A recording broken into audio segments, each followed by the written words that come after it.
idea of interdependence work is really about how do we come together and talk with our differences rather than let our differences frame the interaction, because I think those who come from multiple contexts have and can offer many different ways of looking at things, many different ways of knowing, and I think what we forget is sometimes that in what we know, there are also things we don't know that we can find from other contexts.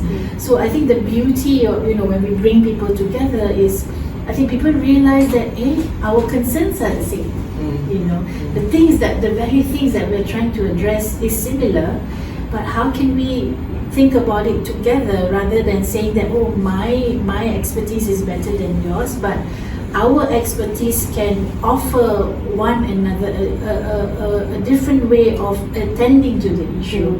Because I think we forget that what we are doing is we're actually trying to attend to people together. So I think this in a world where I think we're very organized by KPIs and outcomes, it's very easy to come from a place of I need to do this because this is what is needed, but I think if we put KPIs alongside people and relationships, I think we hope to offer any practitioner from any context a different way of just relating with the concerns that's been presented. And I think the paradox of having multiple professionals and access to resources is that we have so many resources, yet sometimes the people we're trying to attend to feel very isolated. We attend to the issue, yes, but we may not attend to the person. And I think that's what we want to highlight. We need to attend to the people we meet. Actually, that question, Peggy, is making me think. Like, if I have nurses coming for this session, I would want to learn from nurses, for example. How do you attend to somebody who's grieving? What will the nurses pay attention to? As social workers, I'm a social worker by training.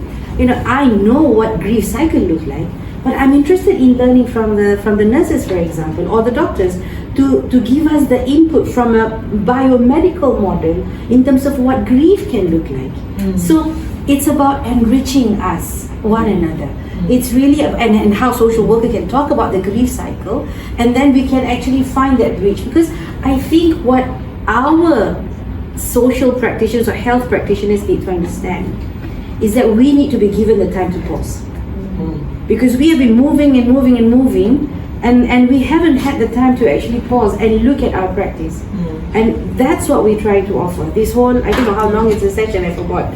But, in 12 session, we will be deliberating on multiple contexts that allow us to revisit. And I feel that this training, what's different is we honor your professionalism. We're not saying your practice is wrong. We're saying we honor your practice. Let's bring that practice into a space where we can deliberate about it and develop and address, the coming issues. Because the issues that we're facing right now is different from how it was before. But how we present the issues seemingly similar, but it's very different.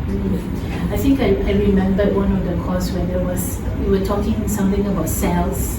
And there were life sciences students who were part of that course. I think they were like, I didn't know this is connected to relationships, and all they thought that I thought I was just studying about cells and human or cells, and I think to be able to help people relate what they know with basically living, I think it's really a beautiful experience to notice, and I think sometimes we need that process that can allow people to interact with what they know differently. Actually, when you say that, right? Sorry, Peggy, because I feel very passionate about this. I think it's almost as if as social workers we don't have the right to talk about medical.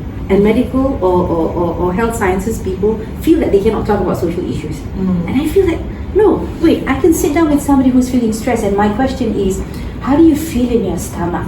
I'm asking about the biological aspect of the person, and I'm asking about what do you eat before this?